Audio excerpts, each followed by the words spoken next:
Monkeys Maui has a few big names behind them, namely Mac Mittens and Hunter as well. Were ones that like stick out the most. They're really high quality players, but Monkeys Chopped After Hours, no slouches themselves. I mean, Slappy in the AEDC role for them, old reliable. Their coach Coop calls them that. All the while, Young Cali is moving in this week alongside with Fairmancy in the mid lane. Young Cali in top lane should specify that. And Coop has also gone on, or actually, I don't know if it says here on the record, but we'll say, you know what? I'll say it. He called him the best top laner in the league. So when you drop statements like that, it's like, okay, right? Like he put some respect onto Hunter's name. It's like Hunter's really good, but Young Cali is like different gravy. So I'm looking for that top lane matchup here tonight as well.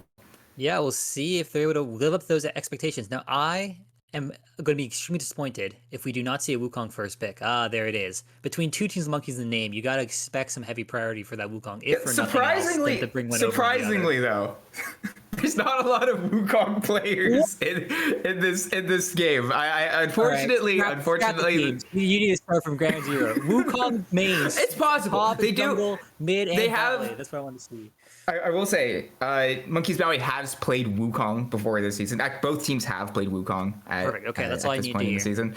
They're just not like Wukong mains. And Shinobi, interestingly, is a support player who's moved into the jungle for them. It is a very big Shin enjoyer, so we see that taken away on the side of Monkeys Maui. Not going to let Shinobi get their iconic pit because we've gone through it. Sion, Thresh, Shin, Xin Xiao, Viego, and Zahin all taken off the table. Meanwhile, Ashe, Smolder, and Mbessa the lock-ins.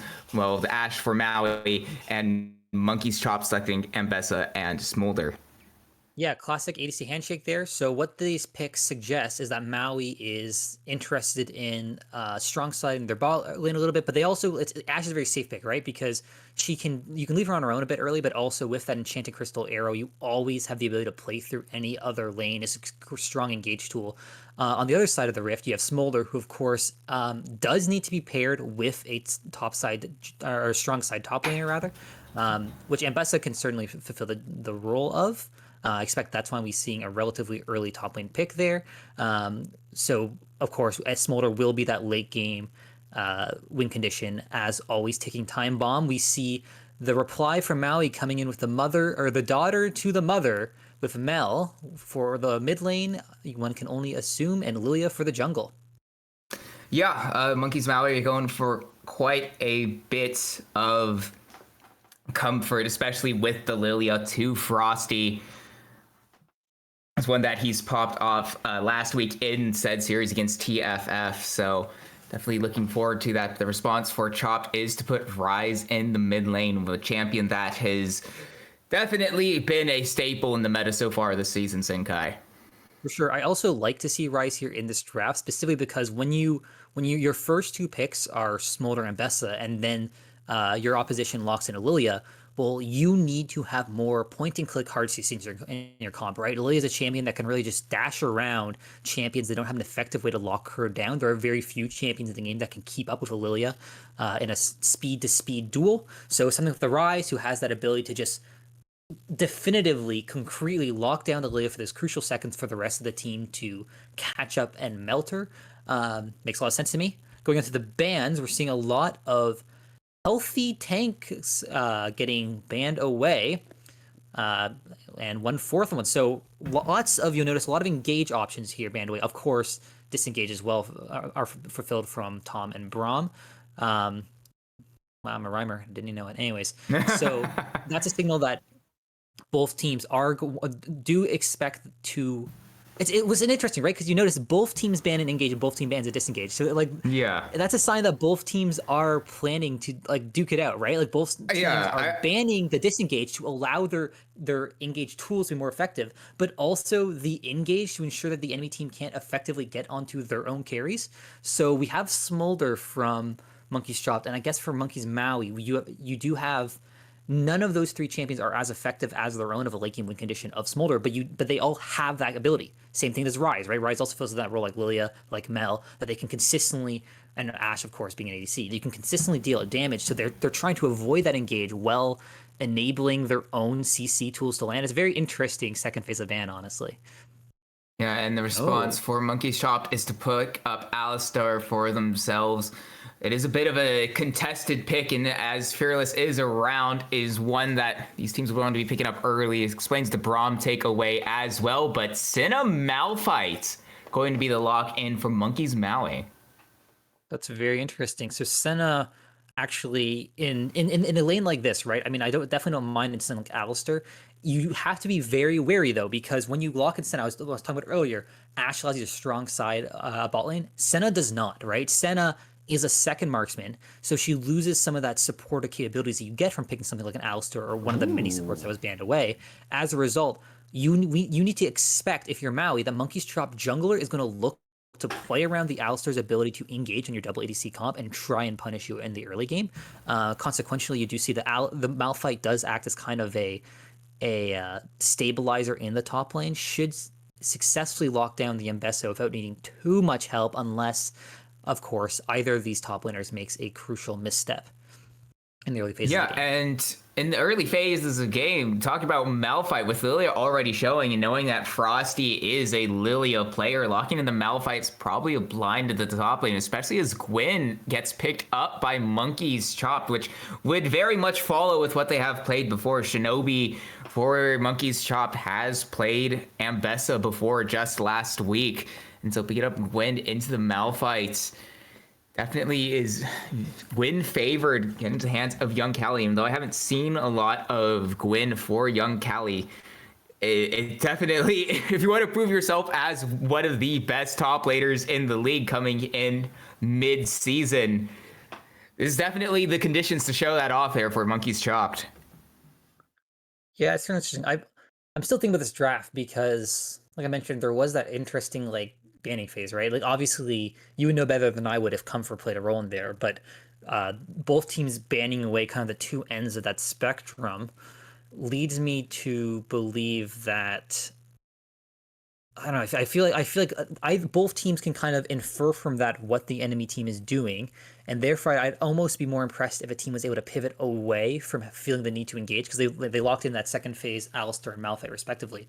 I almost feel you can kind of expect that and play more for the disengage counterattack style of composition, and I find it very interesting because I feel like both teams could have been able to take advantage of that, and neither team really did. And I wonder how you feel about that. Do you feel like that's a result of the fact that these teams do share the same organization? They do have that same sort of support staff behind them, molding their play. I do feel like they're definitely demonstrating they're pulling from the same playbook in this game one. I definitely think it plays a certain impact, but also I think these two teams have separate coaches. Coop coaching Chopped, and I believe it's Frost for, hold on, let me 100% check that. I don't want to make that statement without being completely wrong, but I'm fairly certain it's Frost who's coaching Maui.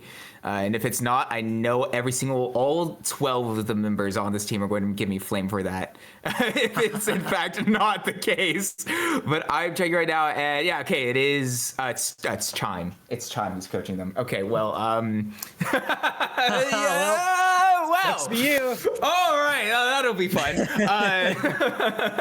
But either way, whenever I say something wrong, I can just plead ignorance, right? Like it's no problem for me. Right. Yeah. But the point still stands. Like there's obviously a lot of communication between these two teams. Like Monkeys are, as an org, definitely.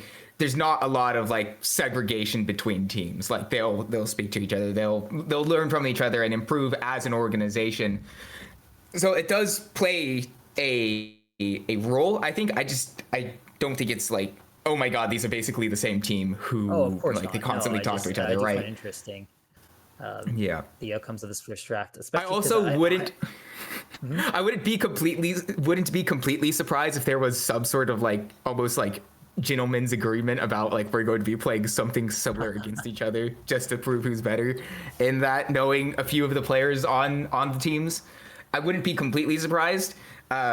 I'm not privy to that information, so I couldn't tell you for sure. And even if I was, I don't think they would want me to be saying that Yeah, of course. on No, I stream. just So it's interesting because these drafts do share a lot of similar aspects. I usually find myself having a stronger opinion going into the game of whose draft I prefer. But in this game, I'm still thinking about it. I'm still not sure. I mean, both drafts definitely feel like they have relative. It's interesting, right? Because it feels like they have relatively similar strengths and weaknesses. But the fact of the matter of League is a game where you cannot have, at least no longer, right? I mean, Korea back in the day with their best of fives is a different story, but you can no longer have mirror matchups in the champion role. So even though both teams have this kind of late game or hyperscaler in Smolder and Senna, the fact of the matter is that they have different graphs, right? Senna just continuously grows when Smolder's really looking for that one big spike at the 225 stack timer.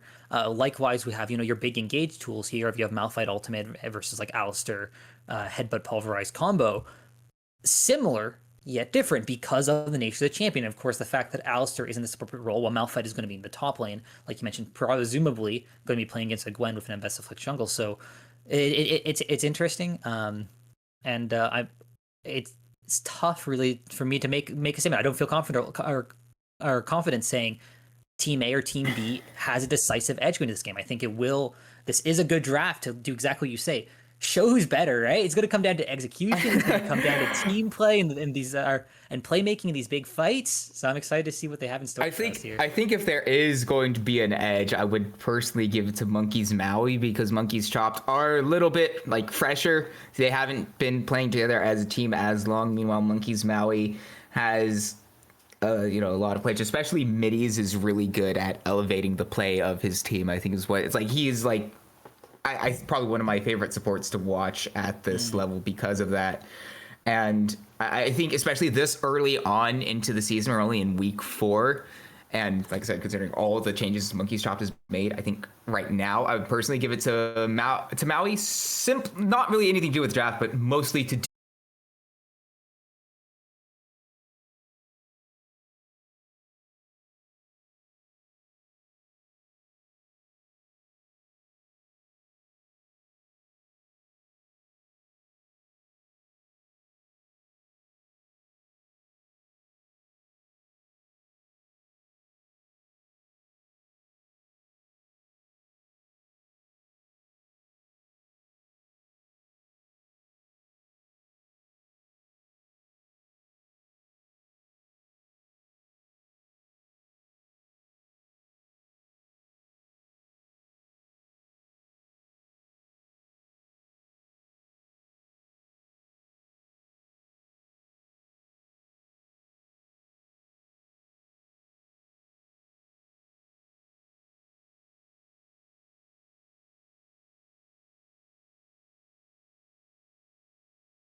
your stare won't ever let me go.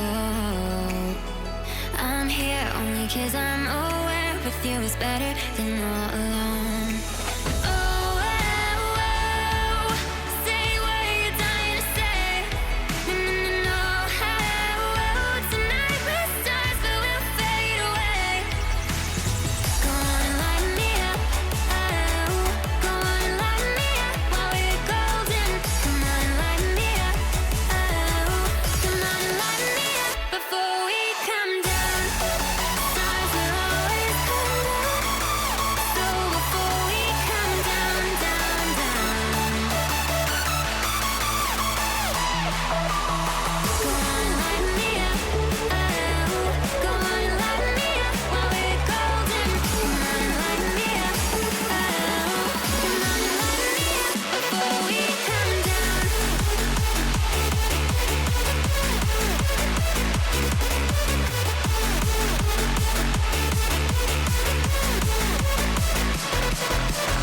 Go on and light me up.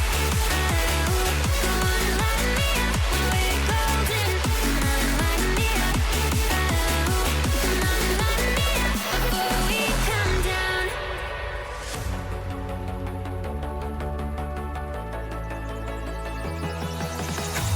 Show me where all your secrets lie and where your wild things go.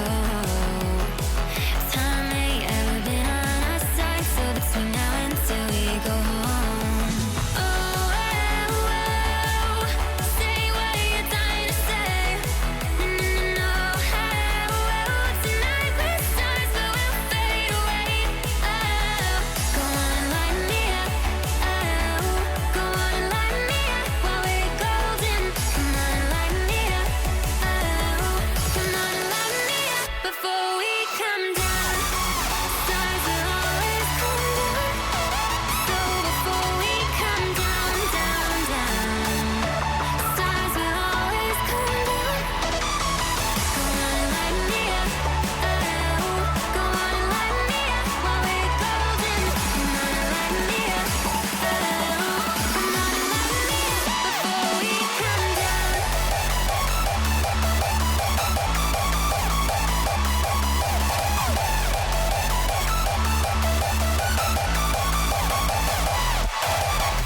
Go on and light me up. Oh, go on and light me up while we're golden. Come on and light me up. Oh, come on and light me up before we come down.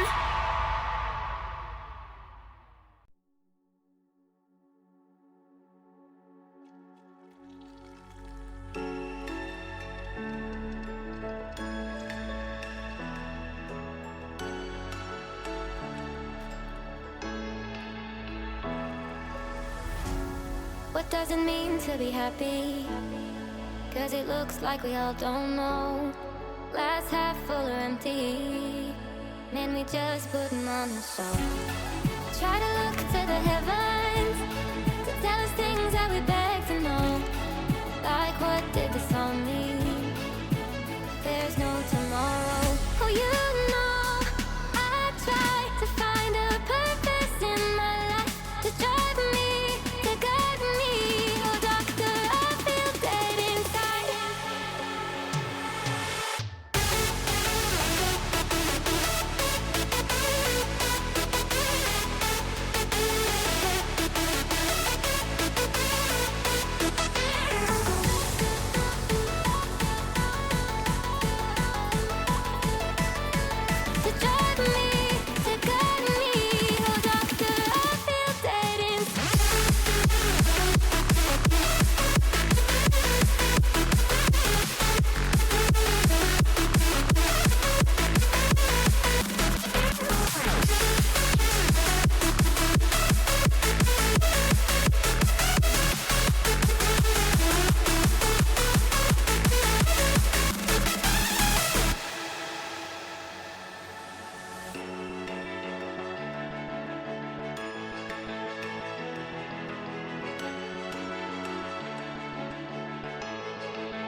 broken dreamer is your mind. For all the scars let's leave them behind. We light the world up now, let this fire in your eyes. Through the darkness into the night. Oh, broken dreamer is your mind. For all the scars let's leave them behind. We light the world up now, let this fire in your eyes. Through the darkness into the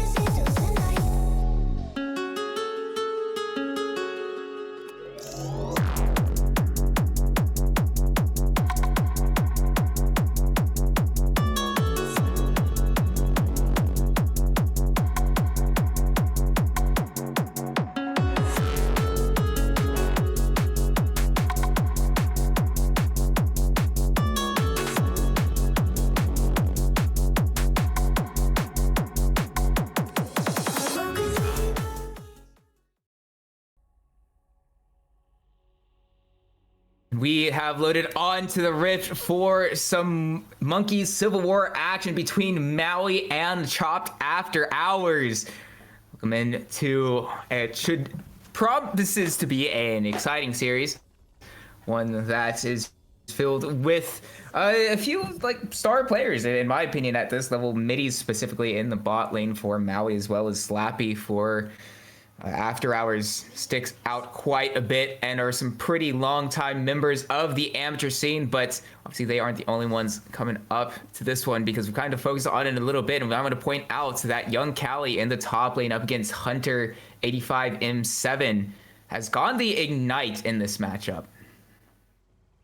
Yeah, not only that, but I noticed that Hunter 85 M7 went Arcane Comet. So Malphite, at least last season, my information may be a little bit out of date here, has multiple rune choices, right? You go the Grasp if page, for instance, if you're planning to not poke your opponent out and just trying to out-sustain them, because Arcane Comet signifies you're going to go Q max and try and kill them early.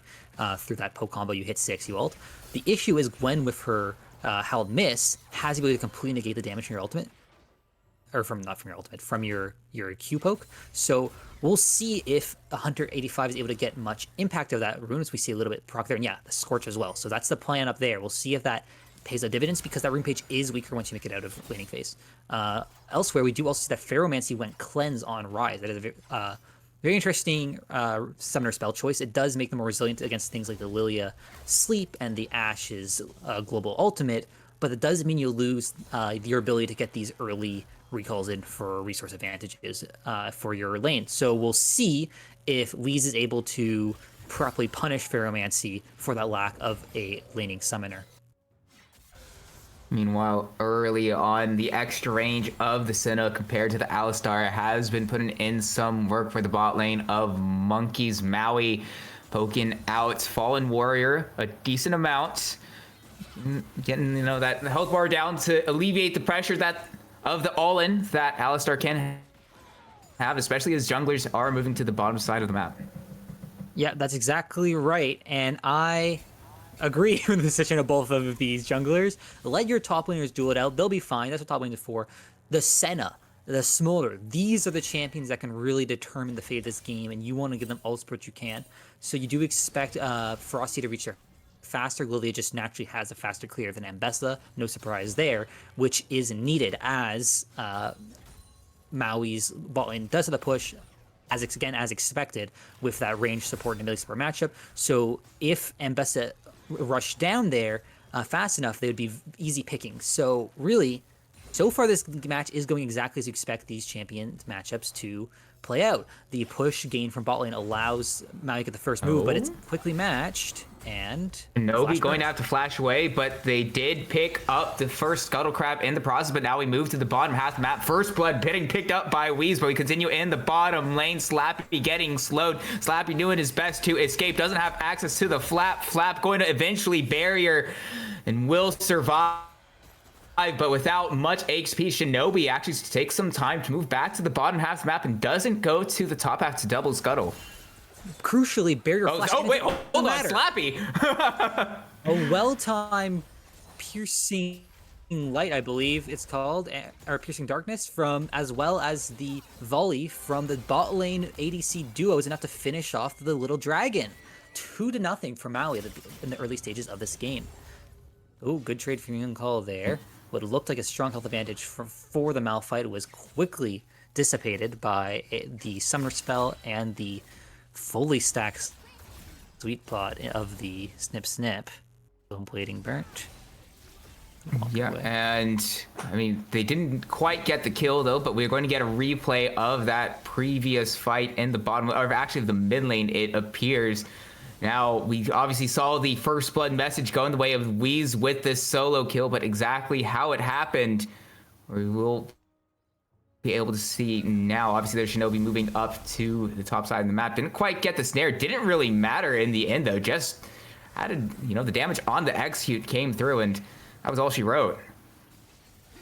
Yeah, almost looked like a bit of miscommunication there. You see Shinobi walking up. It almost looked like Fairmancy was a little overconfident, expecting the jungler to be able to support them when that just was not the reality in that situation. But of course, that's all just an assumption on my part.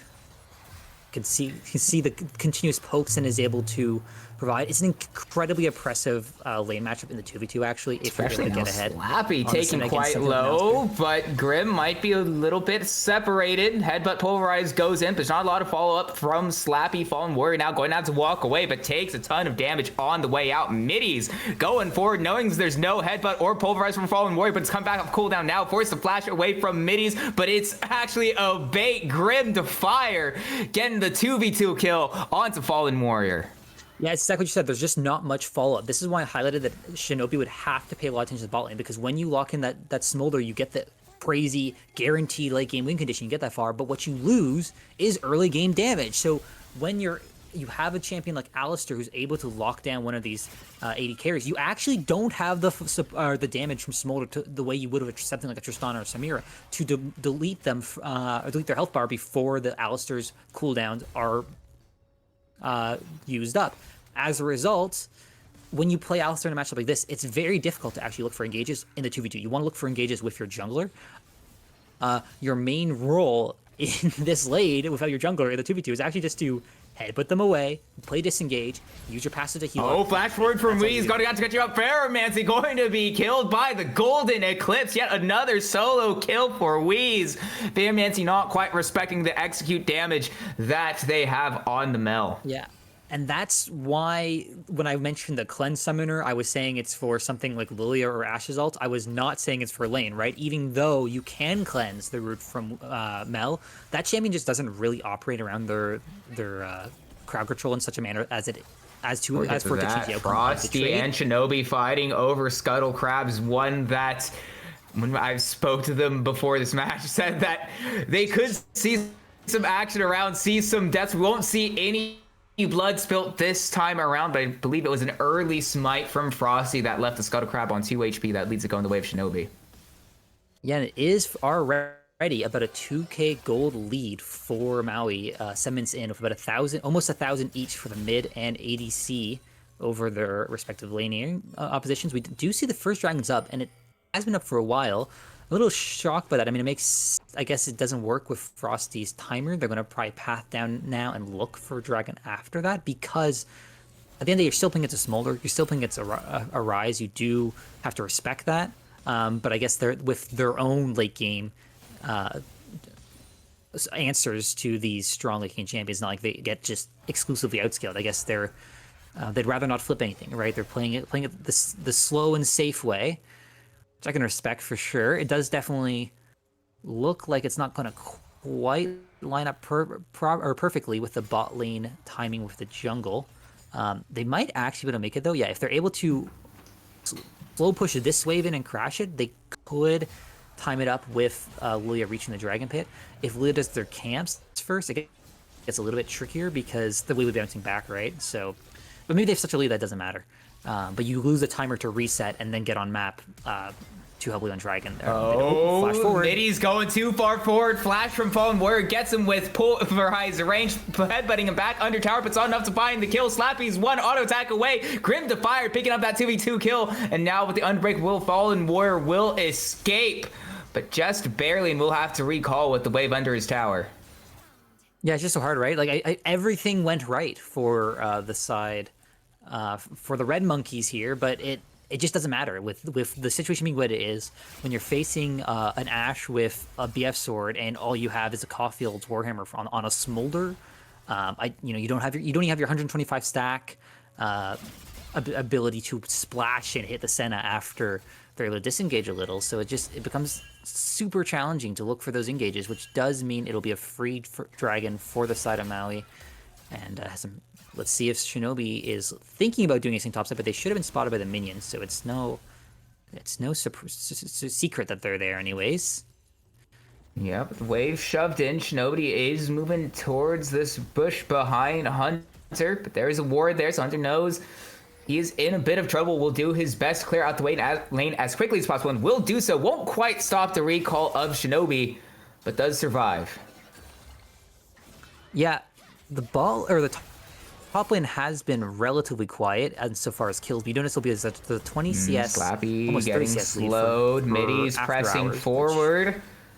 Will take a decent chunk of damage out onto Slappy. Gets him low again, and well, for Slappy, currently it feels like the bot lane of the After Hours team is the one kind of getting slapped currently. Yeah, it's a tough spot to be in for sure. You really just don't have much agency. You have to play around, well, exactly this. Your jungle, Roam's your coming mid. down, Shinobi, as well as the Realm Warp coming in. It'll be a 4v2. Middies and Grim Defier in trouble. Going to hold on to the public execution for now for Shinobi. Instead, they look to turn on to Grim Defier. Mom will be called public execution. Finally comes out, finds its way onto Weez. Not quite getting the kill. Now the damage from Weez comes through. Finds the execution onto 2. Double kill for Weez. Headbutt pulverized from Fallen Warrior to try to punch back. Finds its way onto the 3. But Ferromancy's too far away. And a triple kill goes the way of the mid laner of Monkeys Maui. But don't stop there. We've got a gank coming into the top lane. Frosty the King looking to find the kill onto Young Callie. It's going to be a 2v1. Milting Lullaby will be used. Getting sleepy, getting killed, slammed down. Frosty the King picking up another kill for Monkeys Maui, making it 9-0 to Maui. It's the side lanes from Hawaii because it's all Maui here. It's in that bot lane play. I respect the effort. That's what you need to be doing, but the tempo wasn't quite there. Weez with the teleport was able to get in time to help bail out their bot lane. In addition, because Maui's been having to free farm this entire game, they had basically all their summoners up, right? We saw that they locked down Minions was able to flash away, right? They locked down Grim Defier. Defier's able to flash away, and they weren't quite able to get the crucial 4-man burst with the point-and-click CC from the Rise and Alistair to fully delete one of those characters and get that nice bounty gold that is present on every member now of Maui minus their top laner. Yeah, and the bounty gold definitely well deserved currently for Maui, especially onto Weez sitting 5-0 on the Mel, 2 of which were solo kills onto Ferromancy. One that now sees him up 2k gold, has a Blackfire Torch in inventory, as well as the upgraded boots over a Rod of Ages that's just barely starting to get stacked. Yeah, it's a 5k gold, and as you pointed out, it's more than that almost, right? Dusk and Dawn is of course a very strong item, but Axiom Arc and Roar are both these items that kind of gain value as the game progresses, that you get additional items because if you didn't know, Axiom Arc's ultimate cooldown reduction passive actually scales with lethality. So the more lethality items you get, such as what's the item that slows on auto attacks like 9%? Red Cane builds it. You know what I'm talking about? It's one. Yeah, it's the, gosh darn it, I should know right? this. I see the image in my head. I see the icon in my brain, right? I'm like, right, it's like, it's called the item. The item, yeah. So obviously I'm best like to build the item that gives lethality, and it's when you get all that stacking on your on that, or that lethality stacking for the cooldown reduction pass. So if you're able to do that thing where you ultimate kill someone, 10 seconds later you get your ultimate again, right? And you just get to keep having a good time. As a result, it's 5k gold lead. It's kind of more. You already have a Dragon 2, though the second is coming up in 30 seconds, so you can only imagine that Maui will lock it down as well with this permanent priority they have in the bot lane. No teleport on Rise for the entire game, and we know that the Realm Warp is up. It should be hard pressed for the Rise to get any sort of agency in their lane as well. What with Mel being 5-0, so Weez will have to be the one with the first move, most likely. Yep, Slappy could Frosty. actually be in and get in trouble. Grim Defier slowing him down. Sorry, it's now Fallen Warrior taking him down to about 1/10 HP. The ult over the top from Middies doesn't do a lot of damage just yet. Doesn't really have a very damaging build on Senna. Going for the Echoes of Helia instead. Going to be looking to heal more so than deal damage. So we're not quite going to be able to find that kill, but I don't really think they really care all too much because now Slappy in a bit of trouble. Hit by the snare of Mac Mittens. Grim Defier picking up his 4th kill of the game. Oh, On to the mid lane. Weez going to use the Golden Eclipse to find the kill onto Ferromancy. And so now it's a 1v1 between Weez. But if you got the rotation up from Frosted King, won't matter that the public execution lands. It's the execution of Shinobi. 2 more kills go the way of Monkey's Maui. Yeah, just to go back to that balling play a little bit, it's worth mentioning that just you see how ridiculous the damage is from the 280 carry from their head, and there's no real way to engage upon them. I will say as well that the Senna's ultimate did a little bit more damage than expected because it actually forced out Alistair's own ultimate. So not as if they were really had a realistic chance of contesting that second dragon anyways, but that really meant Alistair had the base, and there's really just no chance of contesting that second dragon in the game. A bit of nothing trading happening top lane. Classic matchup. I mean, Yep. it's tough. I was talking earlier in the draft about how I wasn't sure about which draft was superior and who the advantage would win the game would depend on execution. Right now, I feel very confident saying that Maui has a massive advantage in this game. So certainly now their draft is definitely much stronger with that two Yeah, full the items they have 7K. up.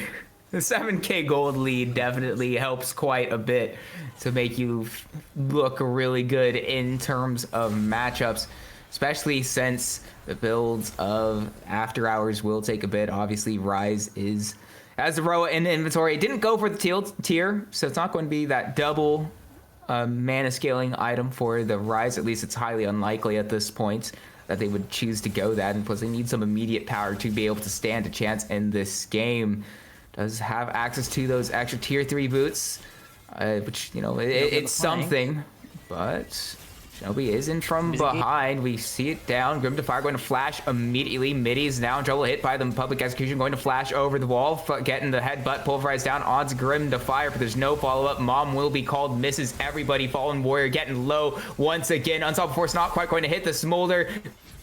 The Dawning Shadow comes over the top. Frosty meanwhile picking up another kill. Grimfire's gotten very low, getting healed up constantly by Middies. Won't care that his health bar is blinking. Now Shinobi running away from Frosted King, but move our attention back over to the mid lane. There is no way for the rest of Monkey's Maui to continue pushing on to Slappy and Young Callie. So the Smolder will get out. It'll give Monkey's Maui access to the mid lane tower. Once again, a solid looking engage from After Hours, and they're able to burn both flashes of Maui's ball lane, but just no follow through. Callie in trouble. Like if they were able to glimpse.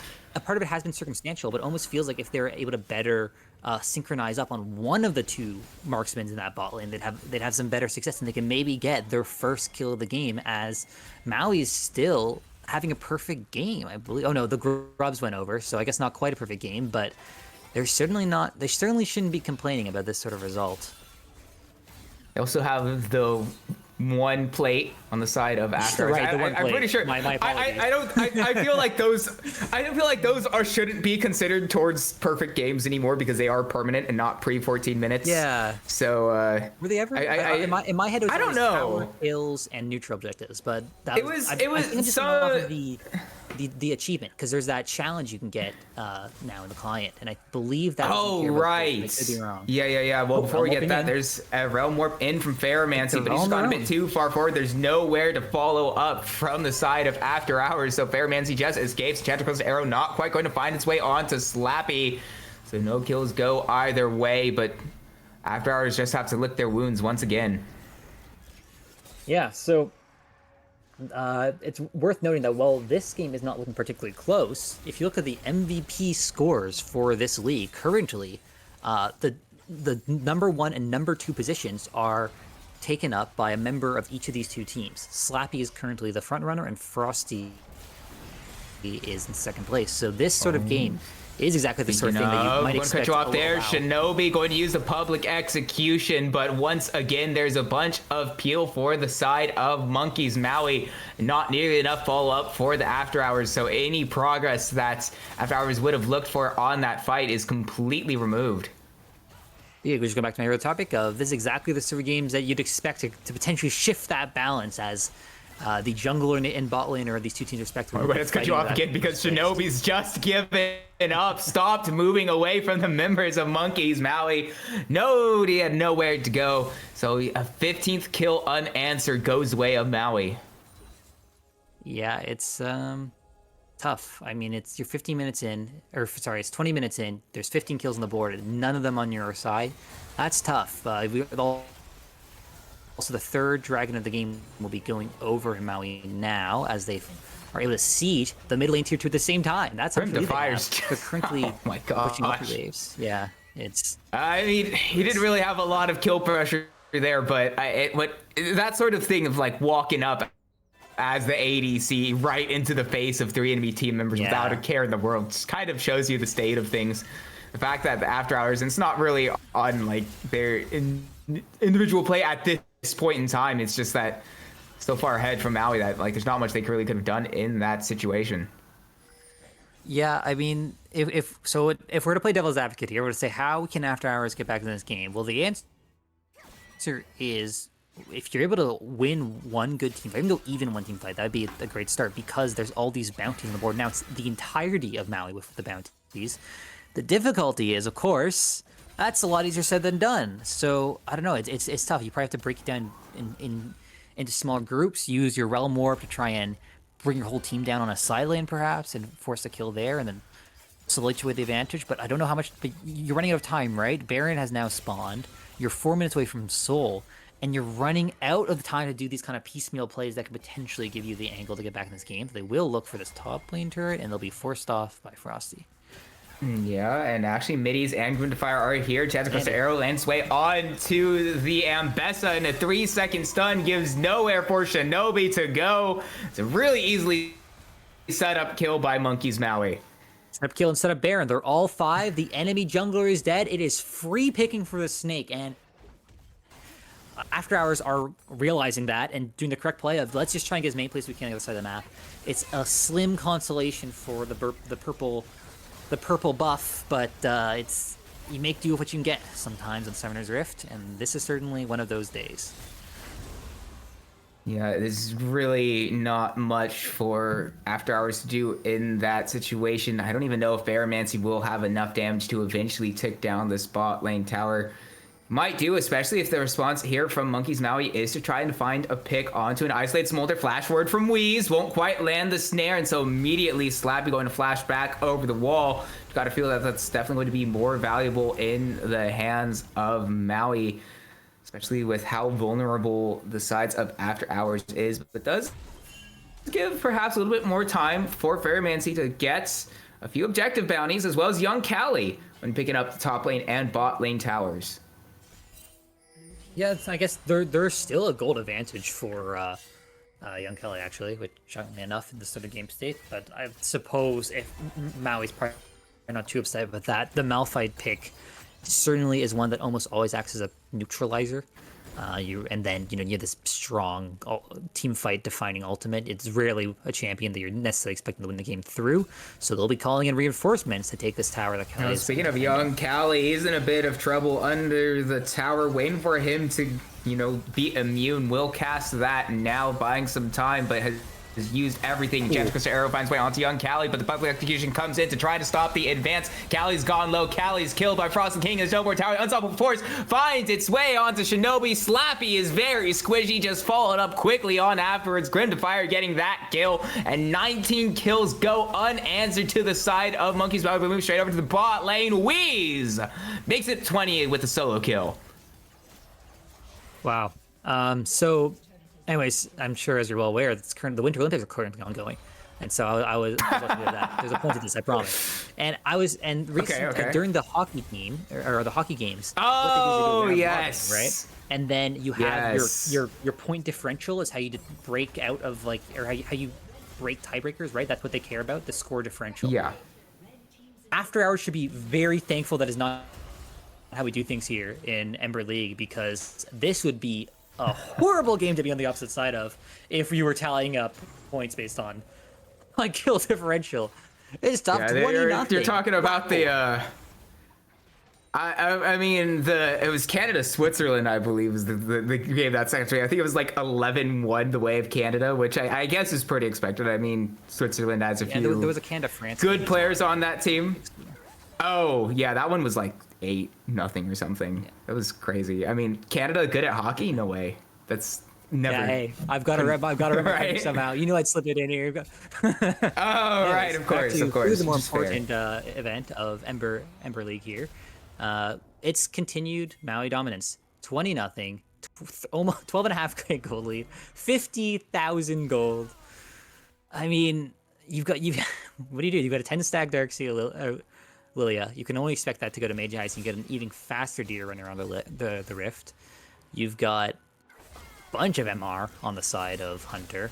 85, clearly that continued matchup against the double AP solo sideliners. And you have, I don't know if he's been spotted now by the he missed the public execution. Public execution missed it, dang. and that's Mountain Soul for Maui.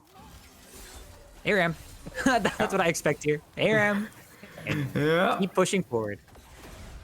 Yeah, Man, at this point- Ferromancy ooh, not even going to canceled be the able roam. to use the Realm Warp to escape. Now is a target of Hunter, who's been stacking that magic resist. Ferromancy going to do his best to run away, but it's going to be slowed up constantly by the cheese wheels of Hunter. They cannot escape from Hunter, who now hit by the Dawning Shadow just to get a little bit of extra damage down onto Ferromancy. One more cheese wheel is all he needs. Yeah. Rolls his way.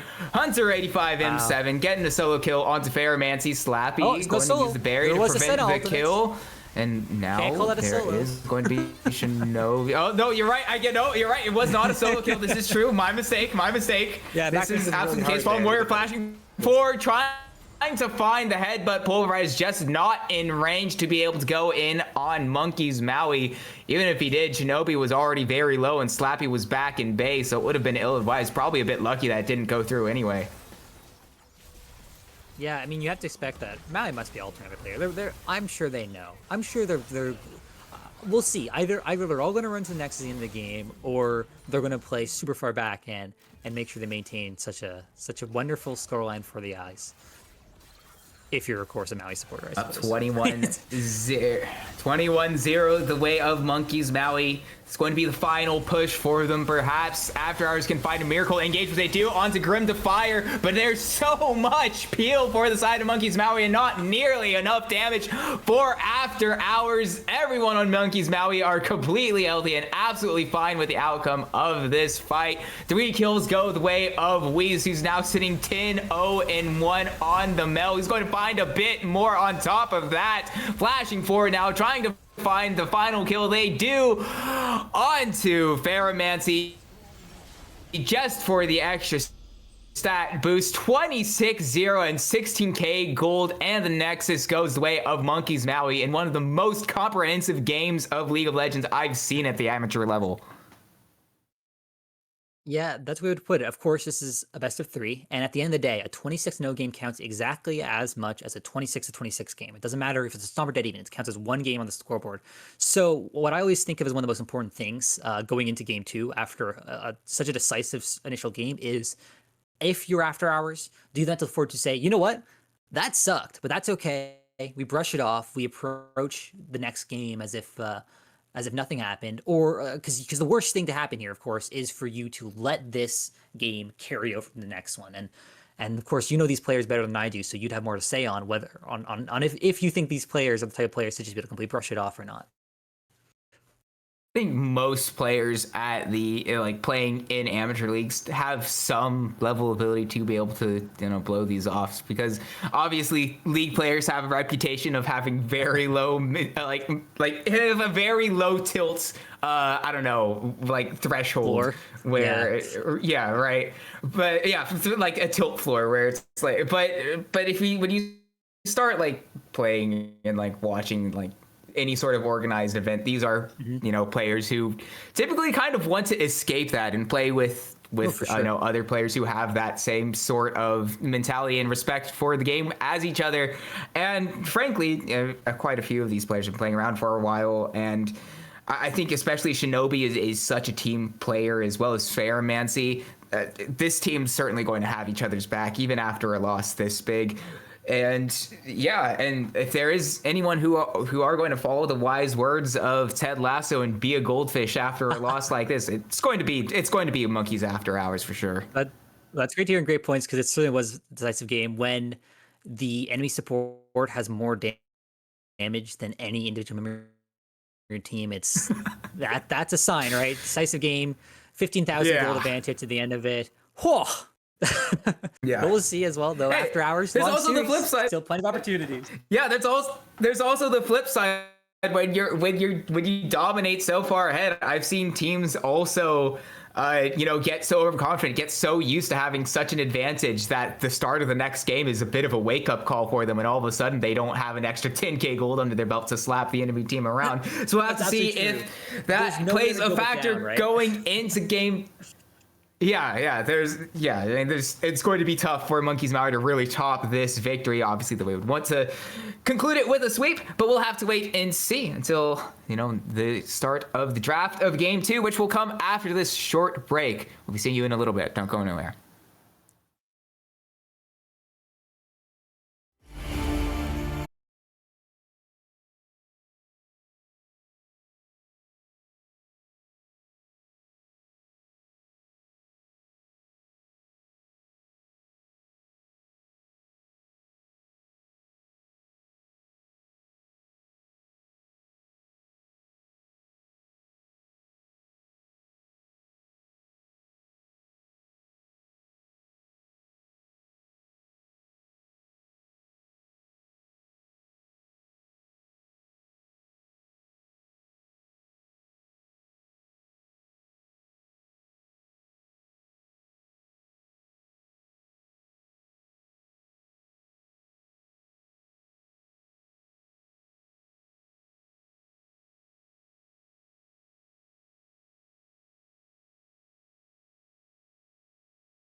Welcome back, everyone. We are ready to go once again for the draft of Game 2 here in this monkey civil war between Chopped, Afterhours, and Maui. And, well, Chopped, moving on to the blue side of this game, we know they need to make a lot of changes considering how that first game went. And, well, one of them will be to give themselves a first pick, which they, went straight through picks and bans, which they're going really quick. Jinx would very likely to be the first choice for Chopped Afterhours, knowing the champ pools of these two ADCs are getting very pinched. They really like the Ashe, Jinx, and Caitlyn are the three contested picks, so being able to pick that one up early for Chopped will do them a world of good. Yeah, I mentioned that. It did definitely feel that last game that Maui just wasn't able to do anything the entire game. The bot lane became so skewed so quickly that there was just really no opportunity to demonstrate what you're able to do as this bot lane that's been performing very well so far in this league. So this to me signals that this is going to be a draft that's strong side spot as opposed to weak siding it, and it spends more time playing around Slappy, which is a little bit too bad though, just because Young Cali certainly didn't have a horrible performance last game. But we will see Corki as the once again ADC handshaking on the first picks for the two teams. We also, if you look at the band, they're similar yet different. Sion and Shen for Maui were in fact banned last game, but Tom was banned but second round. And then for After Hours, you have Viego and Xin were both banned, but I believe Victor was not. I'm trying to remember what the last ban was. It was Poppy. Either way, we're moving on quickly through. Jarvan was picked up. You warned me about this pick. No, okay, yeah. No, okay, but that's for Maui support. That's for middies. That is the middies. Okay. Middies is a Poppy god, so it's more of a takeaway away from Maui. And honestly, Maui, it might be a little bit early from Chop to be. Oh, okay. Well, they go for the Thresh instead, which means they are going to flex Poppy around the map. That could go into the hands of Shinobi or Young Cali. Knowing what these two players play, though, I'm going to be inclined to believe it's more likely going to the hands of Shinobi. Especially into Jarvan. I'm also inclined to believe that. Mostly exactly because of the Jarvan matchup. Obviously, you never, if you ult a Poppy as Jarvan, you just get heroic charge into your wall and stunned.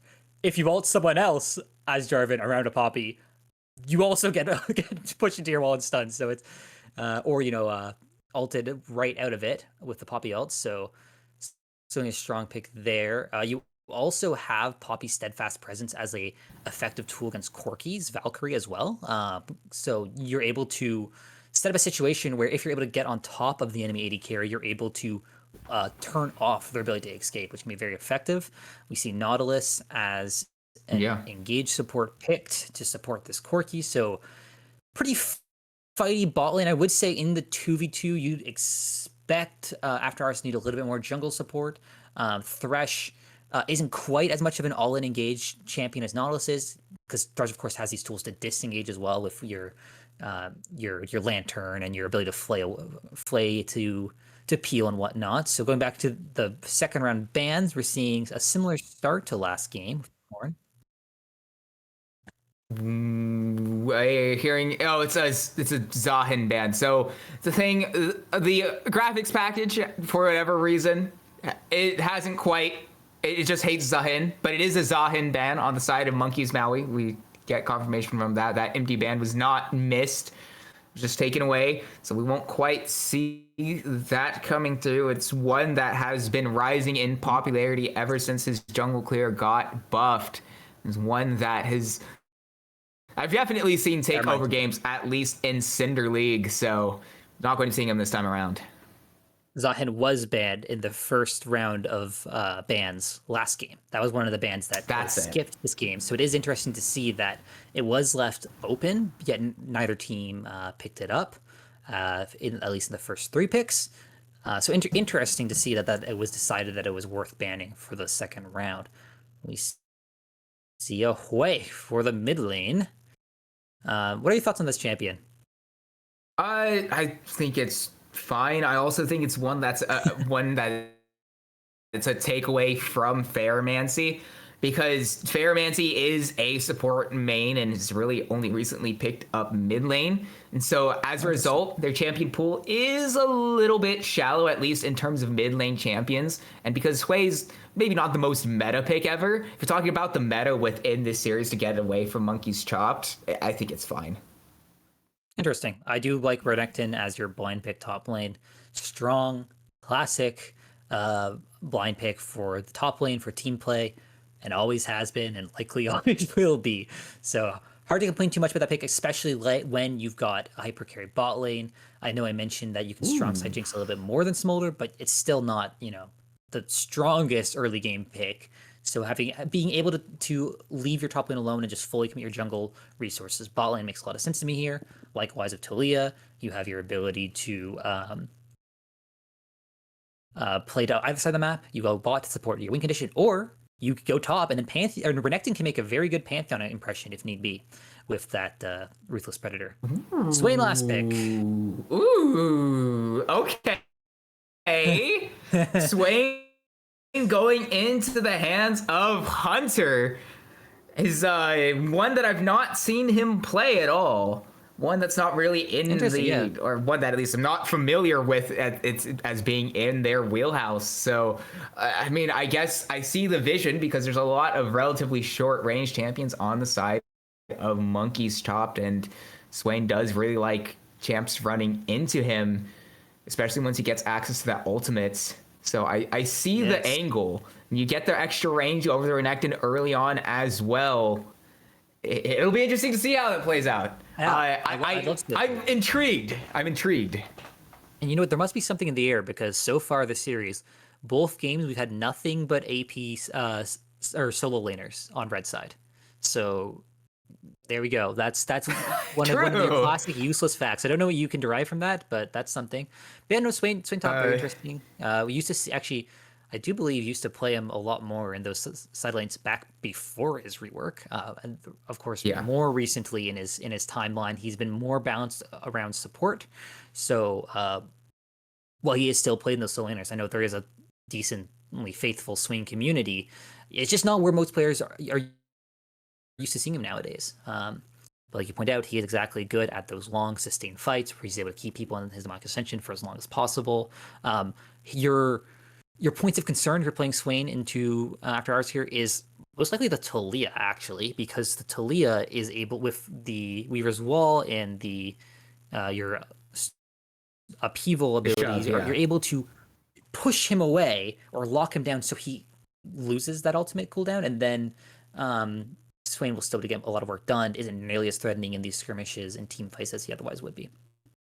I also like a lot of the synergy with Monkey's Chopped's draft here. I mean, Renekton, Taliyah, you get a nice easy point and click stun, sets up some really good seismic shoves, but also the Poppy can use the audacious charge over the minefield that Taliyah throws down, and it guarantees a stun over that, as well as the damage as a potential synergy there. And also, Thresh Jinx is one that's a bit of a classic. The Lantern gives Jinx the safety that she needs to be able to stay at range and start, putting out damage, even though Swain does good in these extended fights. And to short range champions, Chop does have a fair share of abilities to, keep them at arm's length if they need to. Yeah, I like it. I feel like it definitely has a very cohesive draft identity. Of course, like you mentioned, the Poppy can charge over the Taliyah's Sheriff, but also has their own anti-dash. So you'll notice that Maui's first 3 champions all have abilities which can be blocked by these anti-dash cooldowns. And then you'll notice they immediately pivot away from that and pick 2 mobile mages because it's just too much, right? I mean, I would not want to play... what's a incredibly dashy champion? I wouldn't want to play like a Samir into that. Best. Best's already been played, but Best, that would be horrible. Anyways, so yeah, I mean, I'd probably say I like Afterhours comp. I think it is definitely a one-trick pony. And what I mean by that is your Jinx is your win condition. Your Jinx how you win fights. It's your main damage output. I mean, obviously Renekton and Taliyah can together burst someone, but if to kill the entire team in team fight, you need Jinx. So it does leave it Too Slappy to play around your Swain CC, your Hui CC, your Nautilus point and click ultimate is the point of is actually my biggest point of concern because things like the Jarvan Cataclysm can be blocked with your Poppy or Talia cooldowns. So, anyways, I think it's all going to come down to Slappy, to that Jinx. If the Jinx can get ahead versus the Jinx can fall behind or falls behind, those are two very different games. But I do have a 100% prediction to you or for you here that no matter what happens this game, a monkey team will come out on top. No way. That's preposterous. I can tell you now. I can see into the future. Either way, whichever monkey's team comes out on top, it does have a different outcome. Obviously, Afterhours looking to send us to game 3. Maui looking to conclude a sweep here going into game 2, but we will have to send it to the spectator delay. All our eyes will be on Old Reliable for the side of monkeys chopped Afterhours to carry these fights through on the Jinx. But we'll have to wait and see if they can do that after this short break. Don't go anywhere.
going to land immediately. Middies, though, Dredgeline in response. Hooks on hooks, and now the means it's two separate 1v1s, for being completely honest, between Middies and Fallen Warrior and Slappy and Grim Defier. But, they just take small chunks of health away from each other and go back to laning as is. Yeah, I'll say I do like to say that though, because I mentioned that at the end of last game. It's good to know you can shake off that. That hook from Fallen Warriors to me lets me know they're not affected by that last game. They're still looking to win this, so that's great to see. We did also see the difference in augments there, like Glacial Augment versus Aftershock. Well, we'll have to see if that continues to play out. It does make a lot of sense to me with the Glacial Augment, specifically if your goal is to just make sure Jinx stays alive. Being able to slow down enemy engages can be quite effective. But we'll have to see if Thresh suffers from a lack of durability, from lacking that, what is it called? The durability, resilience word, or keystone. The armor and MR, resistances, that's the word. Before we get to that, hook lands a square on to Slappy. He gets him very low. The follow-up from Grim Defier is there, but not quite enough to find the kill onto Slappy. Death Sentence is returned onto Grim Defier, but there's no follow-up from the Jinx, flashing away from Middies, who lands a hurt. First blood goes the way of Monkey's Maui. Now Fallen Warrior might be on the wrong side of the map. The auto attack will get the snare onto Fallen Warrior, is in vision with the ward in the bush. Middies, though, has to wait for his Dredgeline to come back off cooldown. Not quite going to hit the mark, and instead it drags him towards the wall, gets the Death Sentence for Fallen Warrior, does have the shield, will use it for himself on Feel's auto attacks from Fallen Warrior. Won't quite get one for himself to be able to land the snare, so it'll just be the one kill going the way of Monkey's Maui. Yeah, hooks are flying all over the place in that ball, and you mentioned that it was 2-star 1v1s in that little early trade. Well, the same thing happened there. Both supports doing their best to kill the opposite ADC. So you notice that Middens was able to get the full Viper Ignite, land the hook to burn through Slappy's barrier. Well, Grim Defier's barrier was able to survive Fallen Warrior's Ignite, but it was very close for sure. And it's worth noting that while it obviously sucks to lose a kill, right as you're talking about, it's important that Jinx gets ahead. The kill does go over to the Nautilus, so it's not the end of the world, and you do actually get this relatively advantageous wave state, though that's not saying much. It should be mostly evened out here, assuming Grim Defier can get most of those last hits, but you actually do deny a little bit of XP from the opposing bot lane, and you can't be too upset with that result, actually. Meanwhile, Ferromancy, almost out of mana here, still does not have the teleport on barrier this time. That suggests to me more so that you mentioned that they're a recent convert to the mid lane. I wonder if they're not quite as comfortable with using that purple Sunder spell as you might expect your average mid laner to be. And we'll see if they get rewarded or punished for running the defensive combat summoner. Lots of damage coming from and this actually lane, pull back now onto young Callie. Hunter really winning this top lane matchup with the extra range over the Renekton. Quite going to be able to find a kill just yet. Speaking of that mid lane, though, Wheeze is taken quite low, but does have access to the teleport, as you've said, that Ferromancy does not, so they don't mind as much. Hook lands, it's on to young Callie, who will have to slice and dice away. Is getting dangerously low, but speaking of teleports, does have access to it. Ferromancy in a bit of trouble, has no mana to use the berry immediately, so there's no response from Wheeze, and it's the solo kill to Ferromancy. We were kind of questioning the choice for the barrier, but it works out for him in that one. Yeah, the answer is definitely Death Sentence lands way onto Middies. We're not done with any sort of action just yet. Middies holding on to that dredge line. Won't commit to it. Oh, of course, why did I say that? He uses it now, catches out Slappy, but, the Lantern is there for Fallen Warrior. Right as is about to hand it over. Not quite going to find the kill, but takes Slappy down half HP. Yeah, channeling the Hex Flash here. I think it was spotted, yeah. It was spotted, and I don't think his dredge line was off cooldown just yet, so. Yeah, anyways, so for that mid lane play, it is worth noting that, Ferromancy gets huge dividends on the Sunder spell pick. I wonder if Weeze even noticed, because what you can do if you're in Weeze's situation is you're both basically out of health and out of mana, so you can actually base, reset with teleport, and then you're locking Ferromancy in with no resources, no way of killing you, and having to take a bad base or just eventually get killed. But because you forced that fight, you're actually down resources, so it looked even. Ferromancy had that barrier to break that equality and get an early lead for themselves in the mid lane. So Around them, we did see that the cleanse wasn't quite as effective last game, but the barrier is so He's far. going to miss the dredge line. They don't know that Shinobi he's here, but Fallen Warrior is taken very low in the process. Grim Fire gets the kill before the gank comes through. Slappy might even go down as well. Double kill for Grim Fire. Frosted the King arriving to help out with this gank as well to extend the lead of Monkey's Maui. Mittens going under the tower. Maybe he's not quite dying there from 3 tower shots, but he's taken very low. Will adds back away. Looking for the dive, though. More, though. Flag drag finds way through. Yeah, it won't matter. Won't matter. He's too low. One more auto attack is all Grim Fire needs to secure the 3rd kill for Monkey's Maui, and it comes all up the side of Maui. Yeah, very safe dive there. And what I mean by that is, you know, if your timer that Fallen Warrior can't be there yet, and you also can know that Ferromancy bat based, so there was no one coming to save Shinobi there. Yeah, I mentioned that first fight that it wasn't actually that big of a deal. This one is. You now have 3-0-1 Corki piloted by Grim Fire here, and your Jinx is set behind, which of course will make it that much harder to get that definitive gold lead, those items that you need to carry the game on that champion. Yeah, I mean, Afterhours was the first initiate that play, but they just, I guess, overextended a little bit, trying to make it happen. Because Fallen Warrior died before the fight was able to fully break out, so it ended up just still being a 2v2, really, at the end of the day. Yeah, and Monkey's Maui took full advantage of it. Now 3-0-1 on the Corki, 1.3k gold up over Slappy in the hands of Grim Fire. Has access to the Sheen as well. Didn't go for the tier this time around, so being a little bit more aggressive with their build path, but I feel that's probably going to be okay and maybe even advantageous to push this lead that they've garnered for themselves. Yeah, it's first dragon is up, so we'll see if they're able to push that 1.5k gold advantage bot lane into getting priority bot lane into getting those dragons. We saw last game they were a little late in securing the first dragon, but afterwards they were quite effective at stacking those dragons into a soul. Of course, it does become a lot easier when you have as ridiculous of a gold lead. But I will say as well that Afterhours is already doing better the kill department than they were last game, so great start. With that concept in mind. I mean, yeah. Yeah, that's hard to argue with, but now at 8 minutes, we're going to see something a bit similar to last time around. Hold on, Fairmancy hit by the Spiraling Despair from Wheeze. Will pop the barrier, prevents him from going down, but does not have access to that teleport. Opting in for the barrier. Keeps him alive this time around, but a bit more important than that is that Shinobi has arrived. Audacious Charge is available. Wheeze recognizes it in time, and before going back towards the tower, heads towards the rest of the team in the river on the Drake. That is more than likely going the way of Monkey's Maui. Yeah, bit of a classic trade of these early neutrals, going one each way.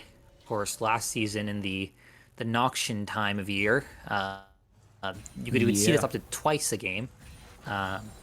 Sometimes even 3 times, I guess, with Atacon, but that's it for those cross maps. Now you have more staggered timers. I mean, just a wind off rift, so I guess it could still happen, but you do notice that the entirety of Maui is resetting here, so this is something that's really great to see. If you're on a team that you get the objective, you all reset together. This makes sure you get back on map at the same time. Why that's important is it means you're pressuring the map at the same time, because if you stagger your pressure, it becomes very easy to collapse and condense your forces on one of the member that's pushing out, kill them, and because the pressure is staggered, not actually losing all that much in the rest of the map. You push out together, if you get like 3 or 4 man in a side lane, you are able to get something guaranteed on the other side of the map.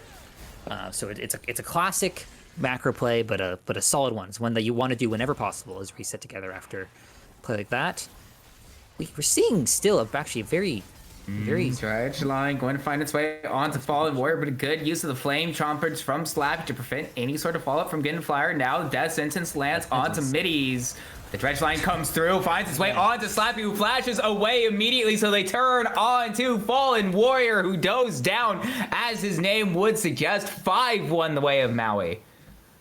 Well, the hooks are landing on both sides, but it does seem like Maui's getting the better end of it. Yeah, it's after what looked like a pretty rocky early start for Young Cali, that this top lane has stabilized. They're basically even in CS, and it's incredibly casual compared to the rest of the map, right? The rest of the map, you're getting hooks flying all over the place. People are dying in the top lane. And, a bit of an engage, and then they're going to walk away from each other. Yeah, they're just young Callie, going to heal up and go back to the mid lane. Spiraling Despair, not quite going to hit the mark, but the Cataclysm comes through. Fairmancy flashing out of it. Scon low flash response from Frosting the Kings. Auto attack, not going to find those, but Severing Bolt does from Wheeze. That means he goes for Shinobi, not quite going to find the damage he needs to get the kill onto Wheeze, despite how low he's gotten. This puppy doesn't exactly have the most amount of damage or the most amount of range. Yeah. That was actually very impressive. First, I thought Fairmancy made the Houdini escape and then sniped by that Hui's artillery shell. Just because I know that one's called Severing Bolt, that's literally the only one that I know the name of. I caught that. So. I was impressed. I don't think I can name a single non-ultimate Hui ability, if I'm being honest. There's just too many. I use that processing power. Let me get to that. There's no lantern available for Slappy as he gets hit by the dredge line, but Fallen Warrior, the target, he's too close to Grim Defier, who's unstoppable. 5-0-1 on the Corki. Yeah, 5-0-1 and 40 CS up. They're 3k gold up. They're gonna base and buy whatever they want. Presumably, I don't know, what does Corki build? IE? Did they go Infinity Edge? Maybe. Imagine they do. With the BF sword, BF sword, that's probably going to be the case, yeah. Watch him do something crazy like Bloodthirster or something. It's second. It's not going to be Yuntals. I mean, it could be Bloodthirster. No, it would be Yuntals. Yeah, but those are the three items that build that almost BF sword, is I IE believe, because right? they started Essence Reaver, but it's just that one cloth armor that's throwing me off. Like, I wonder whether they're gonna do that. Is it gonna be boots? Is that gonna be Guardian Angel? Who knows? But probably not. Probably not. True. GA second, right? You're Grim Defier. You're going, man. I didn't die last game. I haven't died this game. I gotta go GA second. I gotta preserve that KDA. True. You're right. You're about to see. Yeah, it's gonna be the. It's going to be IE. Yeah. All right, fine. Hold on. These has gotten very low. Fairman's going to find a solo kill. Something we hadn't seen quite a bit from him this time around, using the barrier as a defensive combat summoner, but it comes clutch in once again. Yeah, I question the barrier pick of the game. You know what? My apologies, Fairmancy. I was not familiar with your game. Barrier tally looks great, honestly. You've got your ultimate. Why do you need to teleport? Oh, but the Nevermore hits its way onto young Callie, who immediately pops dominance in response, just to get himself that little bit of health back up to hopefully set up a gank for Shinobi, but it will be spotted out by a ward in the Pixel Brush, so not going to advance off that. Hunter's out. Yeah, man, Tower's already cracked bot lane, so we'll see what they do. It looks like they're rotating up to take this Dragon, which is up in 3 seconds, and then I imagine they're going to send Grim Defier mid lane to take those plates, or maybe Fairmancy's life potentially. Fairmancy can't get away from 3, has no flash, has no barrier. Will be another kill going the way of Monkeys. Maui showing some good heads up play there, knowing Fairmancy has no summer spells to collapse onto him. Well, yeah, that's a nasty one, because not only those summoners, but you also you see them walk up to river, but you expect them to be on dragon, right? That's one of those things of it was greedy, but he flashes forward, finds the dredge line onto Slappy once again, setting up yet another kill for Grim Defier. 6 kills now on that champion. Shinobi, the target of Middy's double kill for Grim. Doesn't matter that the Poppy is decently tanky at this point in time. Grim Defier brings the damage. Yeah, it's starting to look like a rerun of last game, honestly. We have just such a crazy gold lead once again from Maui's bot lane. 4k now for Corki, 1k for Nautilus. It's looking scary for that Jinx teamfight win condition. It looks now, I believe that the Valkyrie in from Corki and the point and click lockdown from Nautilus with that ultimate might just be enough to ensure Jinx can't hyper carry the way you'd want them to. They're 2 levels down now as well, right? Like, you're getting further and further away from that win condition. Corki's both of their summoners and just gets to go straight in. He doesn't care about the seismic shove. Goes legendary, but not without having the kill getting turned as a result. Fairmancy picking up his 3rd kill of the game for both him and Monkeys After Hours. It looked like it was the Summonary that did it too, which I find amusing. What can I say? Should have gone for the Guardian Angel. True. Right. Well, it is not going to be that GA, but it is the Infinity Edge that we had hypothesized. Now in the inventory for Grim Defier, so if you thought he was doing a bit of damage beforehand, Fallen Warrior walking forward, sees middies, Dredge Line going just shy of the target, Fallen Warrior not quite landing the hook onto Wheeze, middies with Hex Flash over the wall, looking perhaps for a way in onto Fallen Warrior, will think better of it. Yeah, game state. Rift is up, so I expect to see Maui's going to move up and take that soon. They are looking for this mid lane turret first, though, it looks likely, which is defended by Afterhours. Hook lands its way onto Grim Defier. That's a target that you want takes this Corki very low, but there's just not nearly enough damage to kill him. But the knock up under the tower gets a few shots down onto Frosty the King, but not enough to find the kill. The healing from the Sundered Sky keeps him alive. But now the Weaver's Wall coming in on a few blinking health bars. Flash from Ferromancy finds the first kill, looking for more onto Wheeze. Now Frosty the King also low. Middy's doing his best to apply some CC to get Wheeze and his jungler out of there, which he will do successfully. All right, I've got a stat for you here, because this is a bit ridiculous. It's currently 413. Before we get to that, it's yet another Dredge Line onto Slappy. Wheeze doesn't nearly do as much damage as Grim Defier, so, I mean, it won't matter. Another Severing Bolt from downtown Just go back from to Wheeze gets his third kill of the game. But it's 414. Ferromancy has 4 kills. There are no assists on the side of Afterhours. It is only Ferromancy with takedowns in this game. Is that not crazy to think about, actually? Oh my gosh, it is. Especially in a few of those exchanges in the mid lane, you gotta feel that somebody would have gotten either a shield from Thresh or like something would have gotten some damage. What was sad from the last one was the death sentence lane on Corki, and then the Super Mega Death Rocket did too, where they're relatively low, but Jinx didn't have their first item at that point. They're level 9, so it just didn't have the damage to finish off. Get to that, Audacious Charge comes forward. They try to find the move onto Hunter, but they don't realize that the rest of Maui is here to help out their top laner. Grim Defier picks up a double kill, getting his 11th of the game. Yeah, wow. So I expect to see them take this Rift, rotate back mid, push out mid, go Dragon, take Dragon, repeat. This is kind of it's been what they've been doing for this entire series, and it's been working. So I don't see any reason why they should change. We've just roaming around the map as a unit. Again, with the exception of solo laners, which get to do their thing on the sides, and just give Afterhours no opportunity to find that pick, refuse to overextend, and just... Ferromancy hit by the Swirling Despair. Wheeze knows he's dead, so he tries to find the solo kill, and he does! Not without giving the shut down over to Slappy. And the first takedowns for non-Ferromancy members of Afterhours. Yeah, a bit of gold in that Jinx is certainly nice, but still a 5k goldie for the Corki. Yeah, Corki sitting on 2.5 items, but Slappy has picked up his Unitol Wild Arrows. Is on his way. Obviously, the 3-item power spike for the Jinx is the big one that you typically wait on, but it's going to be a while before Slappy can get there. As you mentioned, Drakes are on the menu for Monkeys and Maui. Slappy hit.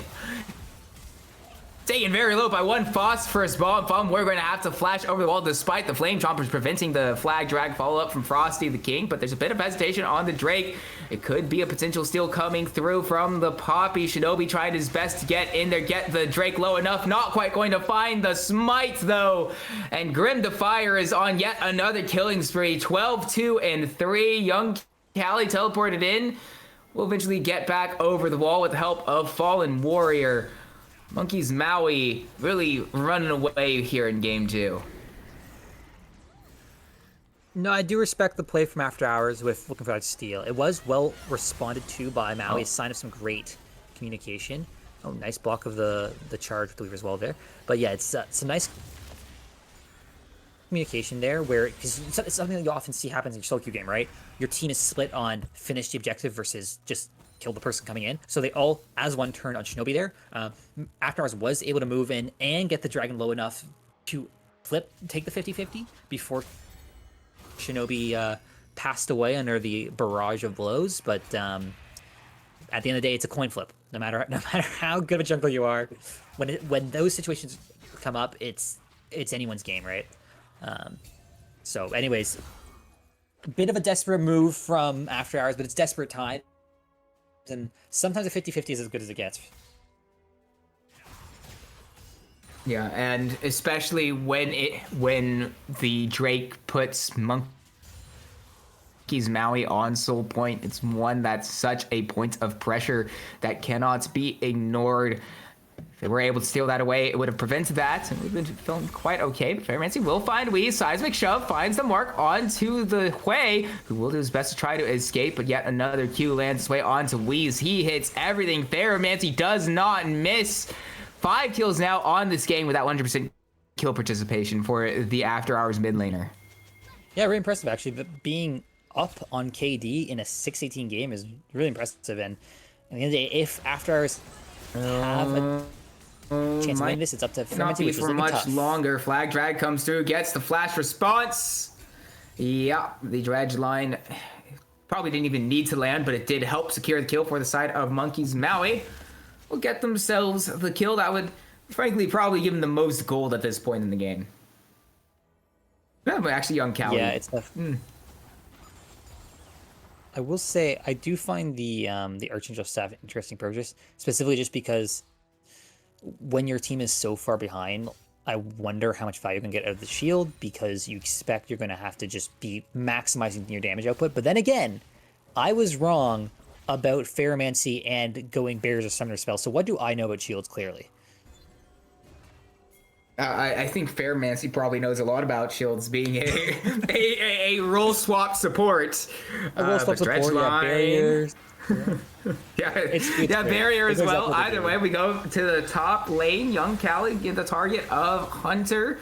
Going to be starting to burst him down, but it's a good shove away from Shinobi, but the rest of Monkey's Maui has arrived. Grim to fire, especially important. Shinobi going to flash away immediately, not going to take a chance, but the dredge line lands. Shinobi not quite going to be finished off, and now the death sentence finds its way onto Grim to fire. May have gone a bit too far forward. Shutdown for the side of Slappy. He gets excited. Another death sentence going away. Fallen Warrior. Midi's flashing away, but that gets Fallen Warrior. Even goes to the rest of Monkey's Maui. Dredge line for Midi's not going to matter. Fallen Warrior does not miss. Another kill goes away of After Hours. Young Cali's gotten low. Won't quite get killed, and even though Fallen Warrior goes down in the process, Cali going to be snagged by Hunter and a snipe at the end. Now Slappy in trouble. Shinobi's going to do his absolute best to keep him alive, but Frosty and Wheeze have so much health. Shinobi going to retreat, does have the safety of his tower nearby. Won't quite get anything else, but all the while in the bottom lane, Ferromancy's left alone to push down the spot lane tier 2. Yeah, that's great for After Hours. I mean, when you're that far behind, you're able to get a fight that looks even. It's amazing. Not to mention, the goal went where you wanted it to. The kills went to Slappy. The shutdowns went to Slappy. And that's a second item for the ADC, what with the role quest completion and giving that additional gold. So all of a sudden, if you're After Hours, you're feeling a lot more hopeful. It's worth mentioning that in the last game, they had nothing that approached this. So we haven't seen how Maui can hold on to a lead when all of a sudden these cracks start to show. So it's great to see, honestly. Fallen Warrior, though, he's gone a bit too far forward, getting a bit overconfident with his performance in that last fight. Death Sentence gets its way onto Midi, but he's already way too low, won't be able to get that kill. Now Fairmancy might be on the wrong side of this fight as the rest of Maui moves over to this Drake, which is spawning up. It is that soul point. Will use the Weaver's Wall to escape, is able to get out of there, but there is no support for the side of After Hours with such a key objective spawning up. Fairmancy also missing about 1/4 of his health bar. Young Cali may be the target of Maui. He's far pushed up in this lane. It's going to be the sway needed away. Audacious charge stuns up Midi's. Shinobi gets the first kill. Frosty the King goes in with the Cataclysm, targeting Slappy, and Grim the Fire gets the kill onto the Jinx, and it is a clean sweep fight for Monkeys, only losing Midis and King in the process. And they will get the reward of the Cloud Soul.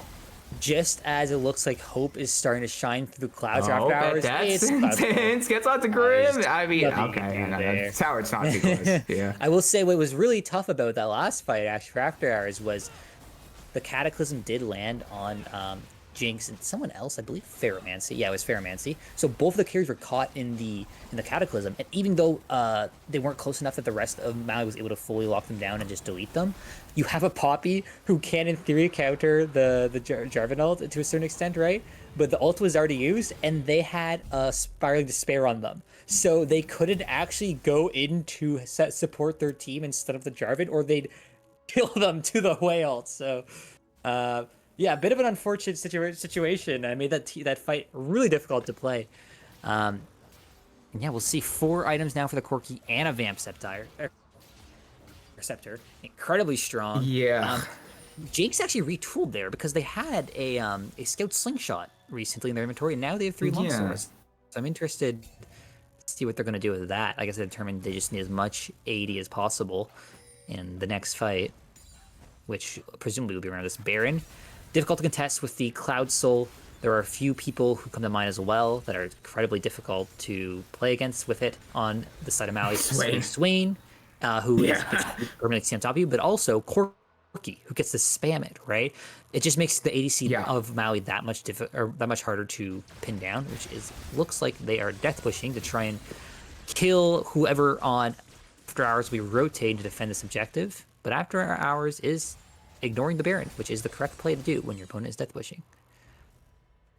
Yeah, there you know they don't have a lot of options in. Instead, they're looking to find a way onto Weeds. Good fear from Weeds to stop the advance of Young Cali. Going to flash away from Shinobi, going to get knocked up by that ultimate. Shinobi can't quite get behind Weeds to be able to charge him back into Young Cali. And since 2 members of Monkey's After Hours show bot, the Maui team moves straight onto Baron without the support of their 2 members. Move straight on that. Secure it. Slappy now in trouble. Hit by Spiraling Despair. Taking very low. Is burning down. Won't quite get killed. Fallen Warrior now. The target. Wheeze gets the kill eventually onto Slappy. I guess from burns alone. And Fallen Warrior did his best to stop the other members collapsing onto Slappy. You know, pays his life for the help of his ADC, but just won't be able to even do that in the process, unfortunately.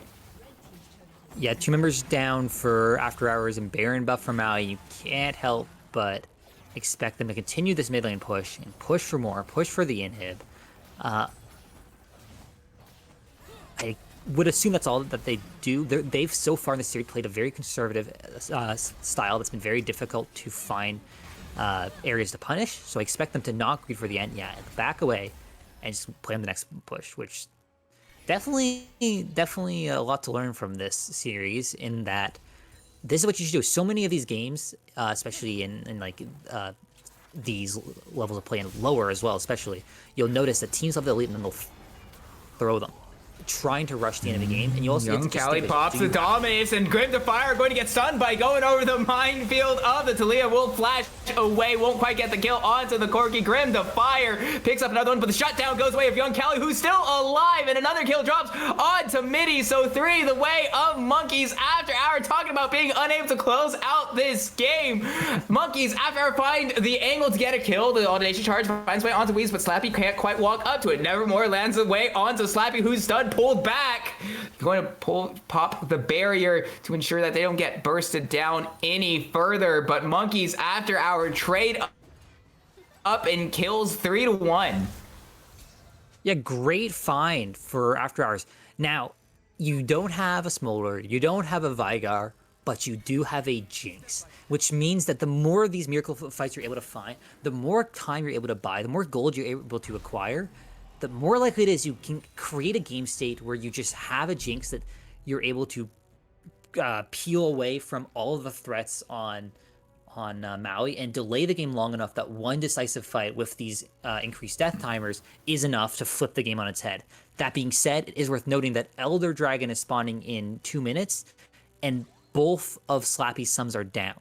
So that's going to be a point of contention when After Hours is navigating into into the river, or the neutral space of the map, is you have to move your carry in, and you have to do so safely. So Vision in the is going to be incredibly crucial, placed in about 10, 20 seconds or so that'll last long enough. But yeah, as a result, we're going to see Maui move in here to try and get all that control to make it as difficult as possible for Slappy to play the game.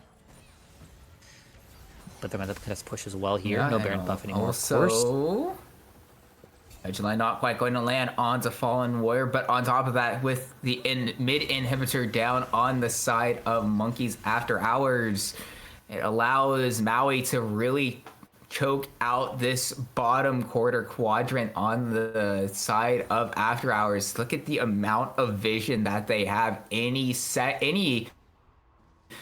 attempt that After Hours move to try to contest this Elder Drake that's spawning in 45 seconds will be seen by Monkeys Maui. Makes that, contesting all that much harder, especially now their only ward in there going to be eventually cleared out.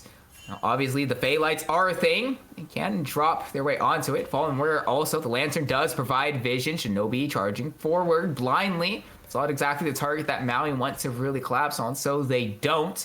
Elder Drake spawning now in 15 seconds. Grim Defier stepping forward to Young Cali, knowing he has this team behind him to help out. Won't get too much damage down onto the Crocodile. Not going to get too much else, just clearing out these waves in mid. But After Hours have managed to get some vision for themselves into that important bottom quadrant of the map. Drake now on the map, Elder up and available. Very sensitive times. Shinobi's gone a decent amount forward. Dredgeline finds its way up. The Steadfast Presence prevents the follow up, but it won't matter as Grim Defier has the damage on the Corky full build. No smite available to the sides of Monkeys After Hour, and so any hope they have at contesting the Elder Drake is gone with him.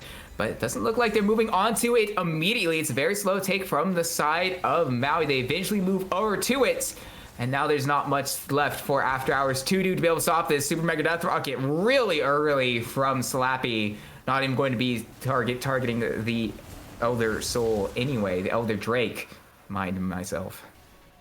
Maui correctly positioned to defend against the Jinx steal, and just as you said, Jinx did hit the 3-item power spike, add an Elixir of Wrath, but man, though Jinx 3-item power spike is strong, 5-item Corky might be stronger. And yeah, the good catch from Mac Middens. Severing Bolt finds Ferromancy. It's really good intuition from the mid laner of Monkeys Maui, and Ferromancy has no chance to escape. The execute range is there. Wheeze picks up his 9th kill of the game. I would just like to add, you know what I need to do? I've had an idea. Right. Okay, yeah. No, go ahead. No, go ahead. You said great intuition from I don't know. I don't know. Monkeys, which I found very funny because which one? Oh. Okay, well, I mean, true, from Wheeze, which I had an idea with Wheeze, especially with that one. So there's a thing that's like kind of popped up recently before we get into that, but everyone's being spotted. I don't know if Shinobi's been caught out. He's staying around. There, he does have the angle, won't attempt a Miracle Steal, will just recall.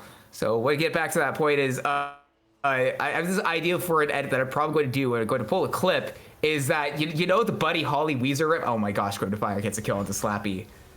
Off screen. Yeah. Yeah.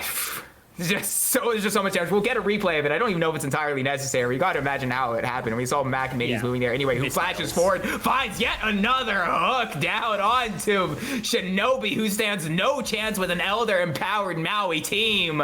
Nevermore not quite hitting the mark, but Hunter still buying some space for the rest of Maui to push in onto After Hours, but Grim Defier's gone a bit too far forward. Shutdown goes the way of Young Cali. Now it's only Fallen Warriors and Young Cali left alive to try to save this game, but they're still somehow managing it. Fallen Warrior finally goes down, is finally a Fallen Warrior, but Young Cali doing everything he possibly can to hold on. Not quite going to find the kill onto Hunter. And a few of these recalls are coming back around, but it brings time for Slappy to respawn to maybe find a miracle here in the dying moments of this Monkey's Civil War, but the teleports are coming back through for Monkey Monkeys Maui and their health bars are back. Full flash flag drag goes forward onto Slappy, and there's no damage left for After Hours, and there's no chance for the final miracle they need to send us to game 3 as Monkeys Maui finally close it out. Yeah, enough aping around. This is the end of guerrilla warfare for today, as Maui is able to cleanly, well, I say cleanly, in any other scenario, this would be a clean close of the series, but compared to that first game, it did look messy, I'll be honest. But yeah, at the end of the day, was still a dominant performance from Maui. I will say I was solidly impressed with Ferromancy in this second game. I thought they were doing a great job of actually continuing to be able to find angles in a situation that was quite tough to find them in. So kudos there. You see that representing the gold graph as well. But yeah, overall, it just I was impressed by Maui. They played cleanly. They clearly moved as a team. They took objectives. They took side waves. They played under pressure. They based correctly. A lot of solid fundamentals there. That hard to beat, turns out. Yeah, it's really well played by Monkeys Maui, but on the side of Monkeys Chopped, I mean, it was still the expectation of most of the members of Monkeys that Maui would be, the favored team at this point in time, just because of, how much more cohesive they are currently and a bit of the roster upheaval that Chopped has gone through recently. But to be fair, Coach Coop was talking about the ceiling that this Chopped After Hours team does have, and it is a long season, especially in Ember with double elimination, and especially in that game 2 towards the end of it, we started to see that ceiling that this Monkeys Chopped team can have, because compared to how game 1 went, it could be really easy to expect that it would have been a very quickly, gone Maui's 2-0, but they managed to keep it in there a while considering how that early game went. Yeah, for sure. I mean, definitely was trending in the right direction for After Hours, right? I mean, obviously it's a best of 3, so that's the way the cookie crumbles. But you can imagine in a best of 5. I mean, I don't know how high up to go, right? Best of 7, best of 9, maybe. But you can imagine with more games, they could keep on improving. They could keep on demonstrating increased solidity in their plays. And though, of course, obviously now a Fearless draft that always gets a bit thrown out the window. You mentioned that. Fearless, for instance, they have some role swaps going on, so you have to imagine that champ pools, like you mentioned, might not fully be there. But yeah, long series, and I'm excited to see what the future of both these teams have in store for us for the rest of this league. Obviously, we will have to wait and see for that future, but for now, it concludes our series here tonight with a 2-0 Monkeys Maui victory in this civil war. They'll be taking the bragging rights home after this one, so congratulations to them. Well played for Chopped After Hours on their performance, especially towards the end of game 2. But that is it from us tonight here at Ember Esports. I've been Isaac. Alongside me has been Senkai, and behind the scenes, Raven's been producing here for us. You see all of those fancy graphics. Those are all thanks to him. And so from everyone at Ember Esports, we wish you a pleasant good night.